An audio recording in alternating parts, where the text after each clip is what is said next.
Welcome to the last couple of episodes of Two Beers, One Movie, where we're going over my best, my most disappointing movies and TV series that either been released in 2023 or my first watches in 2023. I'll also release little quick 60-second shorts as well. So, first up, let's do the best. Instead of saving the best for last, let's go straight in with the best. My best first watches, there's only a couple. And then my best favourite films of 2023. So, we'll start off with the first watches. So my first two best watches were The Host, the South Korean monster movie. The CGI is, when you think back then, it was a bit like it was amazing, but then you look at it like, oh, but it still holds up pretty well, to be honest. And it's a really, really good story. The Koreans make really good movies, man. Next up, we have Mr. Wes Anderson's The Royal Tenenbaums, or I think I pronounced that correctly. This has been on my list for quite a while, actually.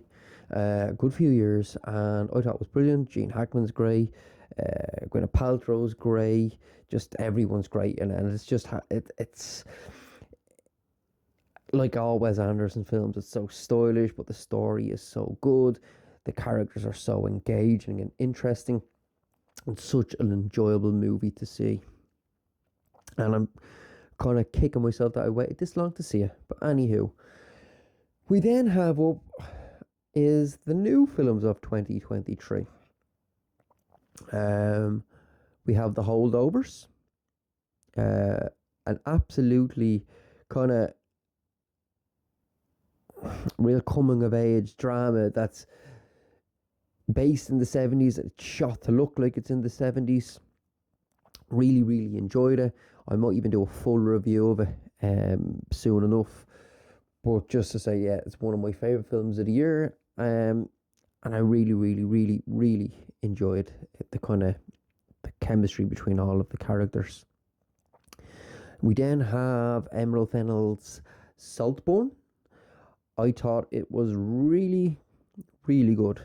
Now, before the ending, I thought it was good. Then the ending really gave me that big, huge, that punch, that kind of gravitas, whatever that X factor, the it factor. It was just such a great ending, and Barry is just such a great performer. And Rosamund Pike as well is absolutely amazing. But Barry kind of steals the show, and like, without giving anything away at the end, and it's just so. There's little hints thrown around about his character, and then the end, and he kind of really sells it really well, and it really makes what could have been just a decent, good film into a very good film. The ending has really made it for me. We then have Guardians of the Galaxy 3. Yes, MCU, Marvel has had a pretty dire year, and yeah, recently with the whole Jonathan Moyers thing. Yeah, anywho, the Guardians of the Galaxy is probably James Gunn's last movie within that universe, within that company. I really enjoyed it, and I already done a review on it. But yeah, definitely one of my favourite films of the year. We then have Beau is Afraid. Is it a horror? Is it a comedy? Is it both? Is it just fucking nuts? And it is absolutely fucking nuts. I know some people, this is very, very kind of mixed reviews on this, and one of my main films as well. But this as well, it's so chaotic. It's so crazy. It's just, yeah, it's hard to explain. And I did do a review on it, and I really, really enjoyed it, and some great performances. We then have John Wick 4. John Wick 4 was just an action-packed, adrenaline-filled roller coaster of a film of just pure action. Choreography of gung fu, of karate, of just carnage, and it's most enjoyable. We then have The Killer, Mr. Fincher's The Killer, was cool, it was slick, it was methodical. I done a review on it. One of my favourite films of the year. We've Killers of the Flower Moon.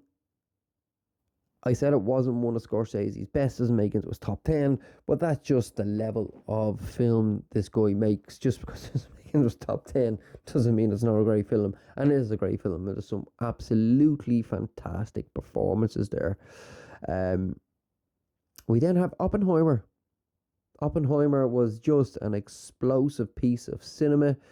Obviously, it had the whole Barbieheimer thing going on, which really just came about from luck, but yeah, it just took over cinema during the summer, and it was an experience to behold. And I'm absolutely delighted that it's just cleaning house in the box office. Will it clean house in the awards? I'm sure Cillian Murphy and Robert Downey Jr. may get some Oscar nods. Who knows? Will Mr. Nolan himself pick up a Best Director? He'll definitely be in the running there with the likes of Scorsese and other great directors, but could be his year. My last kind of pick of 2023. Yeah, some people, this is very, very, very mixed reactions of mine.